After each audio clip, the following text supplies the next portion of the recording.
It's time for another episode of MoState Update, the official podcast of Missouri State Athletics. Here are your hosts, Corey Riggs, and the voice of the Bears, Art Haynes. Hey everybody, welcome to a new episode of MoState Update. I'm Corey Riggs, on the road with Missouri State football in Frisco, Texas for their first ever Conference USA Football Media Day. It's going to be an exciting day. We're going to bring you multiple interviews from here at the PGA of America headquarters, starting with Commissioner Judy MacLeod, along with sitting down and talking to all three of the members of the Bears football program that made the trip to Frisco, starting with head coach Ryan Beard, and then having players from the offense and defense with Jacob Clark and J.J. O'Neal representing their respective sides of the ball, not only on the dais here today, but on MoState Update as well. So stay tuned. We'll take a quick break. When we come back, we'll sit down with the commissioner of the league, who's getting ready to celebrate her 10th year leading Conference USA. That is Judy MacLeod, and that comes up next here on MoState Update.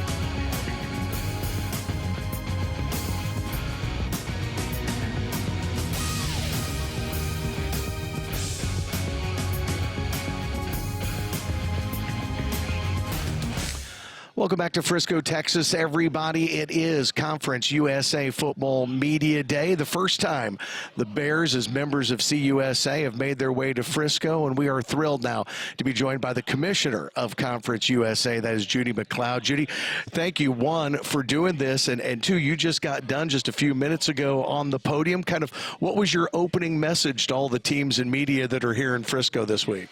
Well, I mean, number one, we're super excited for the season. I think, you know, when you have a chance to get together with the student athletes like we did yesterday, it's almost like, let's go. You know, it's time. Let's go.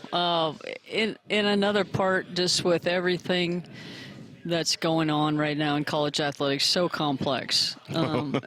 It makes this time the real time with the young people and the games and everything. I think it just makes it more special. Well, for people that don't know and that aren't a part of it, I say Media Day is today. We're recording this on Tuesday here at the PGA of America headquarters.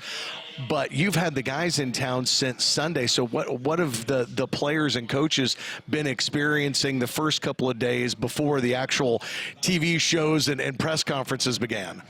Yeah, so we started, you know, Sunday night. Everybody just kind of arrived and relaxed, and it was neat to see some of them get to know each other from different teams that, you know, they hadn't been exposed to. We have two guys, and I'm escaping me which ones, but they played in high school together. Oh, yeah. From different teams. And so that was kind of cool to see. But then Monday morning we had about 3 hours with the young men, and we talked about really anything they wanted to talk about, but so much on the national landscape, got their input on things that are happening. And then we also had a great financial literacy and some leadership programming that they went through, and just a casual environment where they can really get involved and let us know how they feel about things. I think it's such an important part as we continue to move forward. And then, of course, last night we had we did have a community event with your players and the players from Delaware yesterday afternoon. And then they were fortunate enough to head out to Nebraska Furniture Mart and go shopping with some kids. And so that was a neat experience for them, and they were fantastic. And then last night we had a reception, and the players got to do a photo shoot, which was pretty cool for them. A lot of fun. Fans could do it a little bit as well, but or people in attendance. But so it's been a, you know, I love the relaxed atmosphere. We know every time, you know, we step on the field, everybody's super competitive and wants to beat each other. But it was just a really good time of sharing, and everybody's going through the same things. Well, and I mean, for those of us that have been in the business for a while, you're coming up on your 10th anniversary in October, I think, since you took over the league. I am. It's, you know, it wasn't that long ago that with COVID and everything, couldn't do these things in person.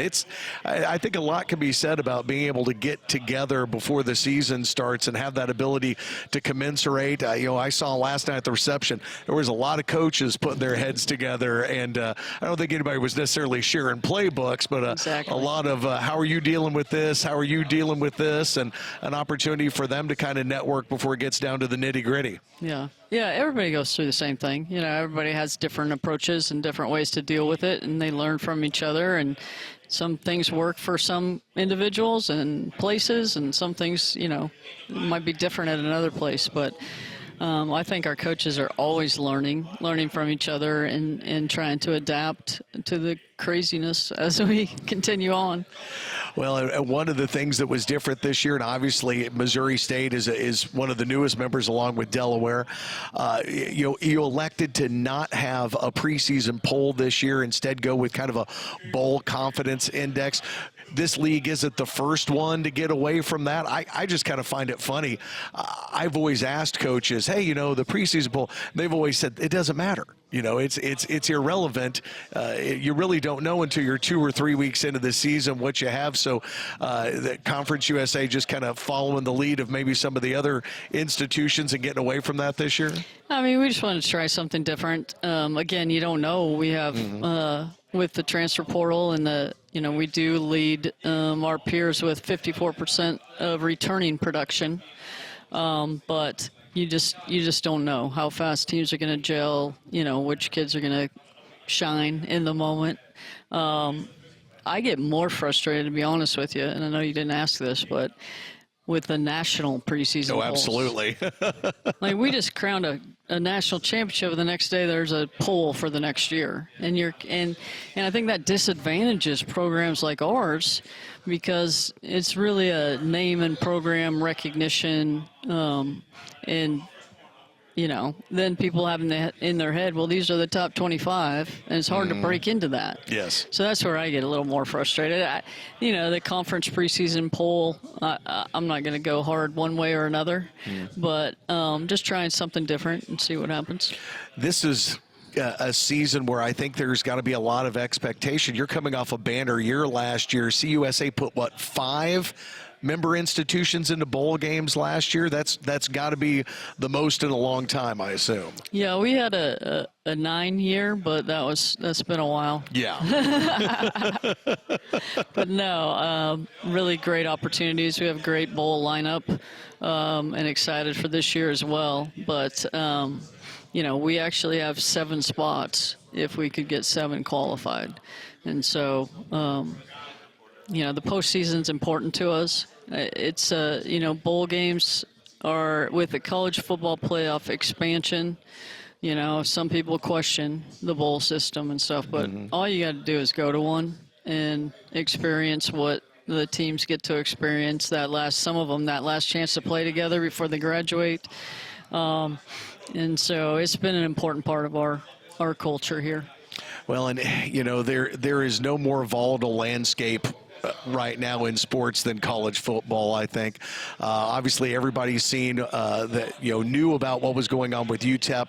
Now we find out about Law Tech. Is this just the new normal? Is this are you losing any sleep right now, or is this just kind of where the business of college sports is right now?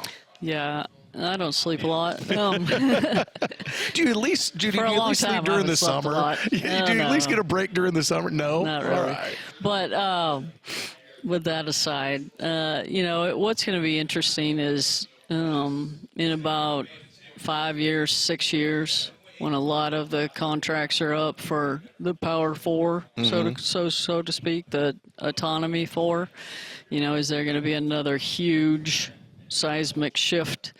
So conference realignment used to be a once-in-a-career type of thing, and now it's something that's just constant. It is. Our presidents have done a really good job as we navigate through that, and we feel like we're in a great spot right now.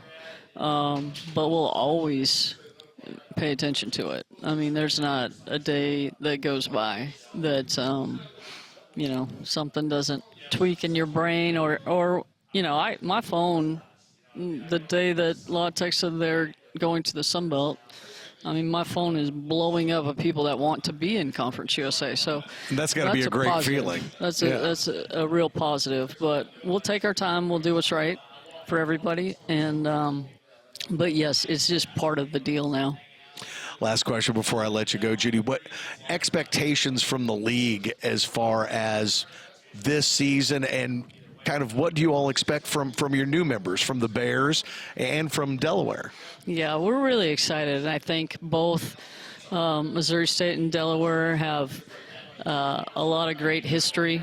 They're both outstanding academic institutions, number one, and I think both of them that has relayed over into the student-athlete side as well. And the commitment is there from the top all the way down. And they've been both extremely eager and welcome our help. You know, it's a big transition. It really is. But it sure helps when you've had success and had success in a lot of different sports. I mean, you look at the basketball arena at Missouri State, it's fantastic. Yeah. And then there's a commitment to, if other facilities aren't up to that part, a commitment to improve those over time. I think with President Williams and Patrick Ransdell, you know, it's a great team there working really hard to improve things. So we always have high expectations, but we feel like we've chosen very carefully and entered into a partnership with the schools and are committed to improve. So we're really excited. Now, we are very excited to be on your team now and in your league. Judy MacLeod, thank you so much for joining us. We appreciate the time. Thank you. We're going to take a break. We'll have more from CUSA Football Media Day here in Frisco, Texas, after this.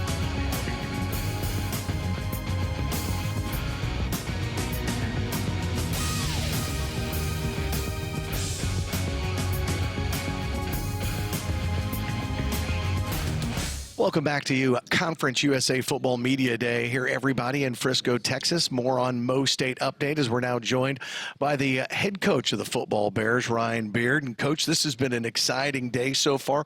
What have your thoughts been on your first CUSA Media Day? Corey, what a day it's been. I mean, every single moment of first is always cool. You know, being a part of history and being a part of just the first to do anything really is always exciting. But I'm super impressed with Conference USA and our fans and everyone that wants to know what Conference USA is about. They should just take a look at this media day. It's professionally ran.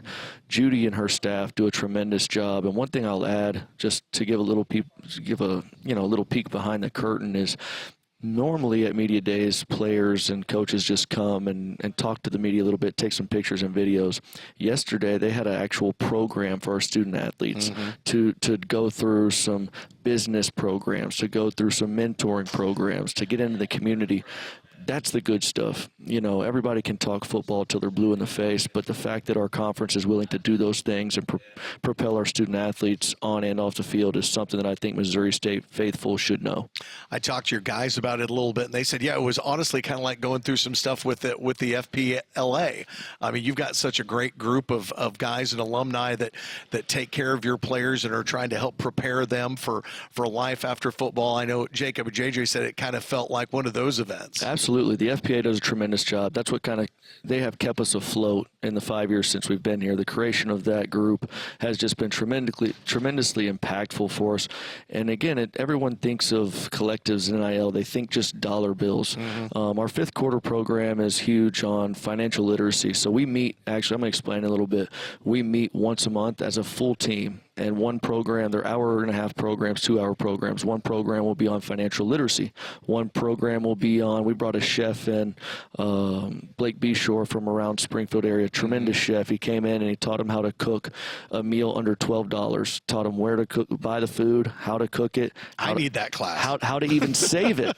You know what I mean? Yeah. So, and that's so encouraging for me to hear our players talk about the things we do within our program that make a difference in their lives, because too often oftentimes coaches are sitting there beating their head against the wall going, this scheme, this recruiting strategy, that recruiting strategy. But why not take care of the players that are actually under your care and make sure that they're strong men and developing the right way?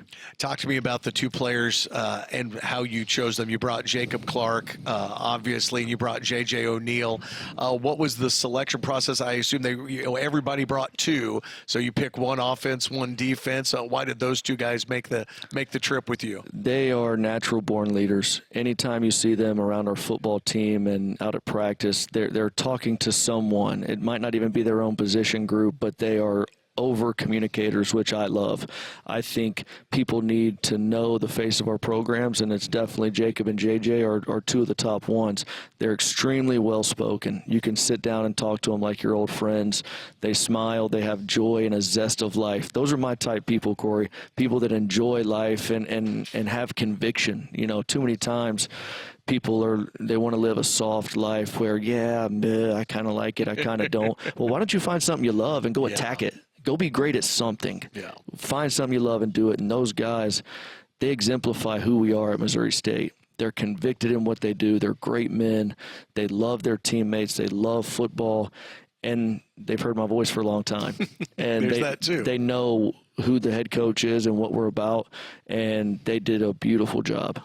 This sort of event make you feel maybe a little bit better about the transition, about the move? I mean, it's not like you haven't been through this before. You're probably on a short list of guys that made a transition like this as a player when you were at Western Kentucky and now as the head coach of the Bears. Yeah, how wild is that? I would like to see a list of people that had gone through that. I got to imagine it's pretty short. I would think so. The one thing I will say is coming and, again, talking to coaches, seeing players, and just kind of gauging everything. The Missouri State Bears belong in Conference USA. Write it down. Again, we don't talk about, we're going to make a splash. We're going to win 10 games. That's not really who we are. That's not what we believe in. We believe in our processes. We believe in going about our businesses the right way because it's proven to work. We're proven winners from the top down, from the staff to the players. Again, I tell you all the time, and you laugh, I think, but I got a bunch of rings, but the only ring I wear is the one I'm going to be buried with, my wedding ring. So if you want to come see them, you can come over to the house because we're proven winners, and we're going to continue to do that. What's the expectation like for this team right now? I've been out to practice a couple of times here in the month of July. I've seen the guys, even from the span of a Tuesday practice to a Friday practice. There's new faces that are popping up on the roster, guys that are coming back off of injury. Where are you guys kind of at confidence-wise right now? Yeah, I think we're a confident group of players. Now, notice I didn't say we're a confident team yet. That's what camp does. I think what you're seeing now as again, you've got more access than anybody. You're out there around our players and seeing the different types of things we do. In my opinion, the teams now that are the most successful become the most cohesive in camp. Who can learn each other's habits, who can depend on each other, who can understand the confidence level of the play caller. All that will be developed over the next month. It started in summer, but things change when it's 110 on the turf with full pads on, and it's a big physical practice. That's when you really figure out who you are. But our expectations don't change. Every single day we want to be the best version of ourselves we can be. Come to practice, do things the right way, and good things happen. I have to admit there's a lot more smiles last week when I was at practice when it was shorts and T-shirts and no helmets and no shoulder pads and no hitting probably than it will be down the road. So what is kind of next for you all timeline-wise? You've been kind of having these limited availability to meet. When does everything really ramp up and you get going? Yeah, I think we've had a great summer, Corey. Our guys are dialed in. The one thing about our football team that I will say is they know how to win, know what it takes, and they're willing to do it. I feel like we're just more of a veteran group that feels and understands exactly what we have to do to be successful. So we'll actually, I believe in taking a deep breath before camp. So we're going to finish the week strong. They're going to have the last bit of the week to go home if they want to, take a deep breath, say goodbye to their family and friends, because once we come back and the next week we check into camp, we start hitting, it's on. And you can't look up until December. Obviously, there's some bye weeks in there. I don't mean it that literally for the people out there. Yeah, but I think it's a good thing for people to understand, though. You and I had a conversation, and I hope I'm not oversharing in this, but you all just had your family vacation. Absolutely. And you talked about going home, going to see your family, And that's the reset. That's it. That's the I'm here, I'm with you all, I'm present. And then when I go back to Springfield, everything is downhill toward football season. You're exactly right. And I think that's how it has to be in our profession especially. And to me, it's anyone that wants to be great at anything. Everyone talks about having balance all year round. It's impossible. The greats that I've talked to, sometimes you're going to have to work, and you're going to have to work really hard. And the people around you that love and support you understand that and are willing to do it. But yeah, you hit it on the head. That's my yearly reset, and I'm not even kidding. We went over the bridges to leave Kentucky, and my brain clicked right on, and I was grabbing my phone. And I know that sounds weird, but it's just an interesting concept of pattern. You know what I mean? Because that's what we do every year. That's what we do. And God bless my wife. She does a tremendous job. Katie is the rock of our family. I don't know how she does it so gracefully, but she is a wonderful woman, and the good Lord has blessed me tremendously with her and the baby. So I will miss them, but they know it's for their good cause. Well, not to mention the fact that now she's taken on being a business owner and operator in all of this too. I assume you guys made a stop by the spot there in Bowling Green. We did. We got to work out in our facility that we opened, the Hot Works Bowling Green. It's absolutely killing it. It's a thing that we believe in. We believe in overall health and well-being. We believe in there's more things than sports. Sports are great, but your life is important too. And living a healthy lifestyle is important. And it's been cool to see her because she is brilliantly smart. And she's intellectual and she's caring, and to see her prosper in a role like that as a leader of a company has just been so impressive. While she's a mother of four, while she's taking care of a knucklehead like me, while she's a football wife, I mean, it is just. And a softball coach. She's helping coach the Lady Irish softball. So hey, by the way, stop backseat driving the coach. You don't need to tell him to choke up. It'll be fine. Corey, I had to. I was watching the swing, and Coach Gutton would give me an attaboy because I didn't say anything. I gave the signal. I gave the signal to Katie, and she relayed the message. So it was great. Well, I can't wait till you start giving signals on the sideline, and we can start going full tilt into the football season. USC is just around the corner, and this is a great kickoff to the season, Coach. Thank you for coming on doing this. Thanks for having me, brother. Appreciate you, man. Go Bears. Go Bears indeed. That's head coach Ryan Beard. We'll be back and talk to the players from Missouri State that made the trip to Frisco here on MoState Update in just a minute.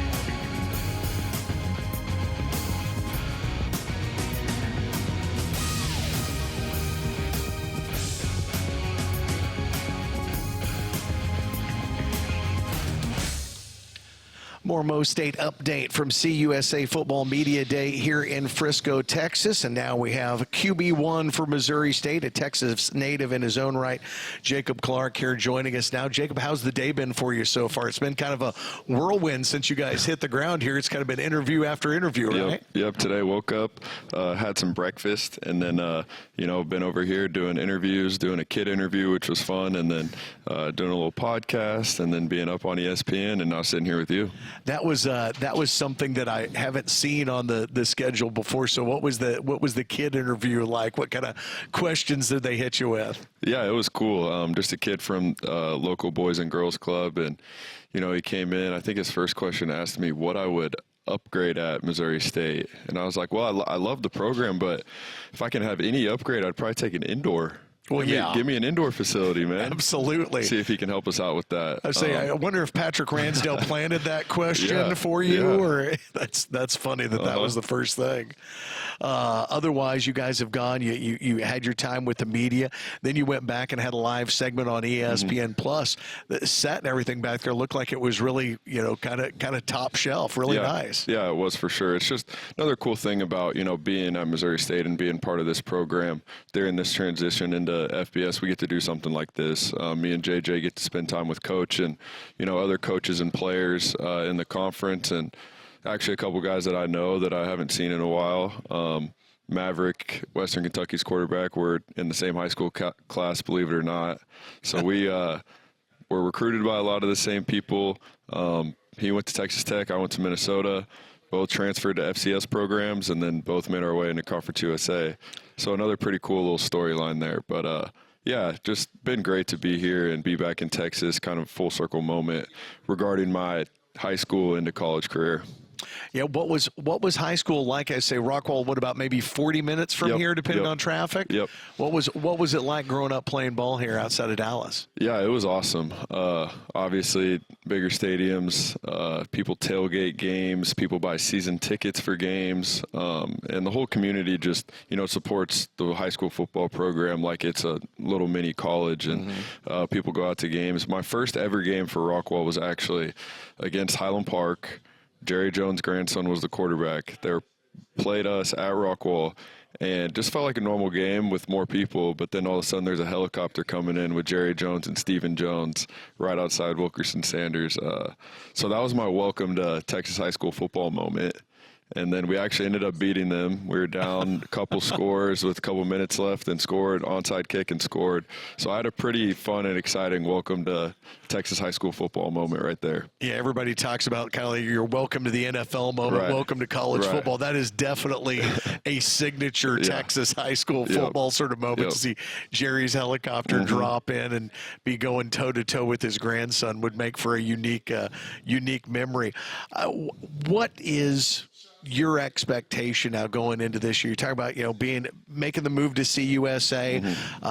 This is a crazy time in college sports. It's a crazy time to be a Bear. I mean, to play FBS football for the first time. Are you happy to be getting back to that level after starting your career at Minnesota? Yeah, I'm definitely excited and happy. Feel like me and, a lot of my teammates were good enough to have been playing at this level. And, we obviously went to Missouri State for a reason, and we're in a great conference in the FCS and played top-tier opponents. But like I said, we're all excited to be back in the FBS and, being able to do it with Missouri State as well. Like I said, I didn't want to go anywhere else and, be at another G5 program or something. I wanted to be a Bear, and it was just an added plus that, I got to help lead this transition. And yeah. So some of your guys from last year, some of your top targets, guys like Hunter Wood, Lance Mason, they're gone now. What has kind of the spring been like for you and building those relationships now with some new receivers, some new targets? Yeah, for sure. So we obviously Hunter, he had, I think, our most yards and catches last year, but we have a lot of returning guys. We have Jamarie returning, James is returning, Dash is returning. We have Liam coming back. And then we have guys like Ronell, we call RJ. He got here, and I've built a strong relationship with him. He runs really good routes, catches the ball. He's going to do really good things for us. And then, like you said, Lance is gone, but Gary's been here for a long time, battled a couple of injuries, but looks better than ever and is going to be ready to be the guy at tight end. And have a couple other guys coming in that have done good. Dylan Hipp, and then Jaron was on the team. He's a younger guy, but I think he's ready to take this next step also. Yep. Now, you mentioned Gary Clinton, a former Webb City Cardinal. You say you guys were a lot of you were just at his wedding, right? He just got married this past weekend. I was there on Saturday, woke up Sunday morning, drove back to Springfield, got on a plane, and came here. You've had a crazy run for the last few days. Nonstop. And then luckily I get to relax for a couple days and then get back to Springfield and start fall camp. I saw you and JJ playing the new college football game out there. You both picked the Bears, went head to head. Yep, had to. You opened up the game well, had a kickoff return for a touchdown. I did. It was James that was back there. I'm not sure he's going to be our kick returner, but in the game he is, and I'm glad he was on that play. Yeah. Well, I was like, you bring up Ronell, RJ, and I have definitely had a couple of games with about 5 catches, 150 yards, and a couple of touchdowns with him. He's been doing all right. How did you feel like, I know a lot has been made about your image in the game, but how did you feel about the grade? Because I know in the NFL that's such a big deal. They talk about being in the 99 club, and guys run on about that, and kind of it's a badge of honor. Did you felt like they were fair to you in the game? Yeah, I would have loved to be at 80 plus, but the good thing about that is they updated a couple times throughout the year, so I'm going to improve myself a little bit, and hopefully winning football games is involved with that, but also upgrading my player wouldn't be too bad either. That would be pretty cool. Well, I hope you have a season where they are forced to upgrade you over and over again. This will be just the first of many times we're going to talk. I'm looking forward to watch it again this season, and wish you the best of luck, man. Appreciate it. Bears quarterback Jacob Clark joining us here on MoState Update. We'll be back here in just a minute.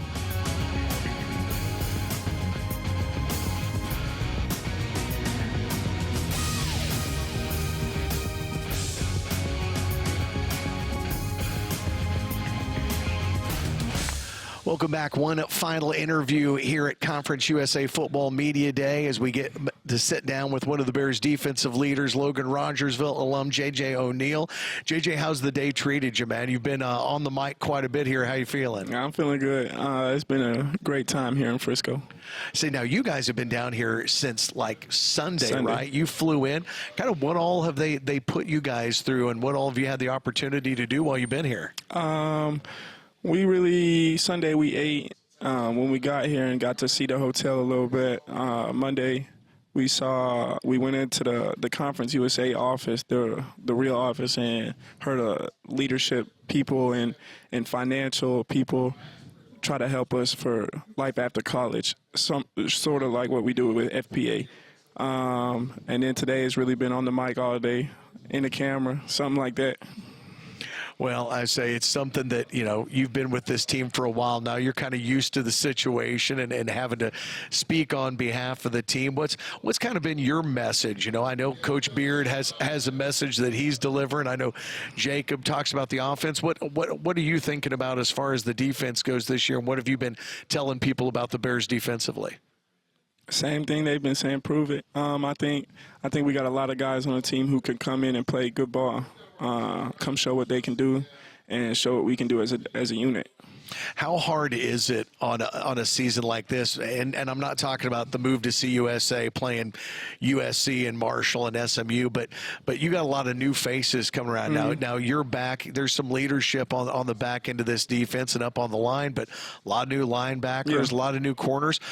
How much does it take to gel and get everybody on the same page? Honestly, with all the new guys we have, it takes a lot. But there's a lot of things that we do outside of football. We try to get everybody either at the house or trying to do something, whether that's playing basketball, going to the field together outside of what's required of us.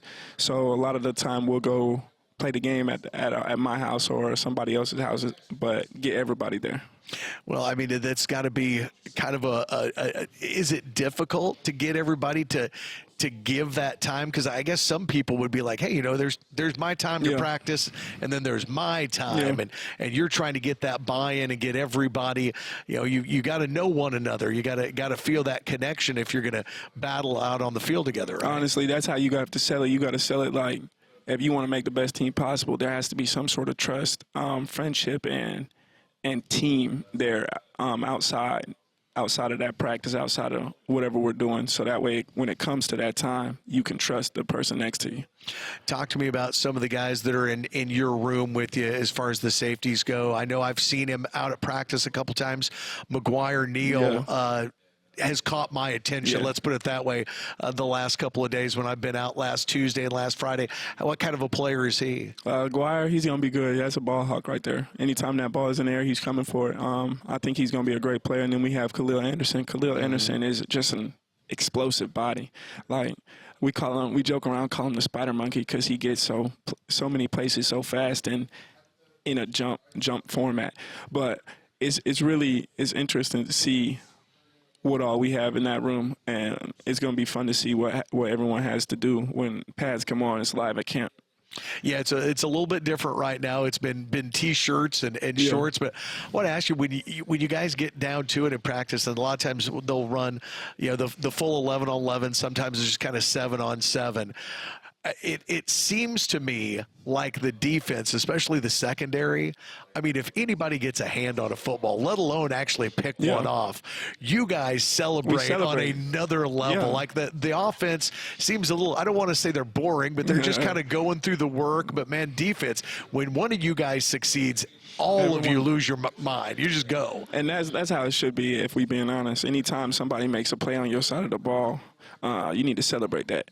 That's how we got to play ball games. That's how you got to turn momentum of a game. You hear a sideline celebrating over a tip pass or interception, you're going to be like, what's going on? We got to lock in, something like that. But having that moment or having the whole defense do that, that's going to change what we need when it comes to a game. Now, celebration-wise, there's been different things over the years. Do you guys have anything planned for this year? Is there like is the hammer still there? Championship belt? What's the sideline? I guess prop set for you guys this year. Hammer will still be there. I'm sure of it. The belt was really a surprise to me last year. Somebody just came with that, and we kept it the rest of the year. I'm sure it'll be back again. Because I'm not going to lie to you. I know how much those belts cost. I got a son who's a diehard wrestling fan, and those things don't come cheap. I'm not gonna lie, that wasn't a light belt either. That thing had some weight to it. No, it's significant. It's like being the champ. You feel good when you hoist that thing up. Absolutely. Well, what's kind of next for you guys now? You get this done. You make your way back to Springfield, and you get a little bit of time off before camp really fires up. Yeah, we got a couple days till camp. I'm looking forward to those couple days, but I'm also looking forward to starting camp. You feel me? Oh, I totally understand. Before I let you go, I did want to ask, as far as the time that you've got to spend here, did you have a chance to meet? Jacob mentioned that there are actually a couple of guys here that he played in high school and knew from way back. Did you get a chance to meet and mingle with any of the other players? Yeah, I met several of the players. Everybody seemed pretty cool, but obviously I'm not here to make friends. I'm not. That if there was a defensive mentality, that is it in a nutshell right there. Hey, JJ, I appreciate you, man. I appreciate you. Really looking forward to this season. Best of luck and enjoy it, okay? Yes, I appreciate you for having me. All right, that's JJ O'Neill. We'll be back to wrap this up here on MoState Update in just a minute.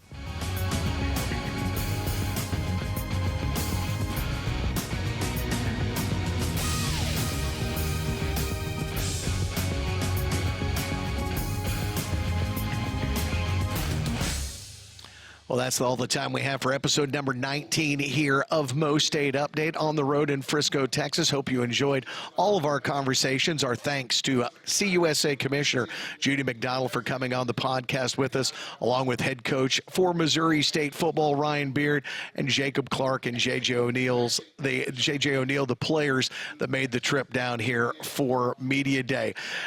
Give it a couple of weeks, and we will start getting into a regular rotation in the month of August. Try to bring you content each and every week here as we get ready for Missouri State football's kickoff as a Conference USA member and a member of FBS football as we get ready for August 30th and the trip to Los Angeles in the Coliseum to take on the men of Troy, USC. It is an exciting time to be a Bear, and we're glad you're all along for the ride. So for everybody here in Frisco, I'm Corey Riggs saying so long. Thanks for watching MoState Update.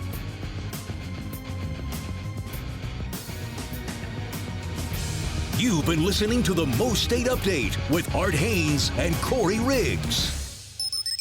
The preceding has been a Learfield presentation on the Missouri State Sports Network.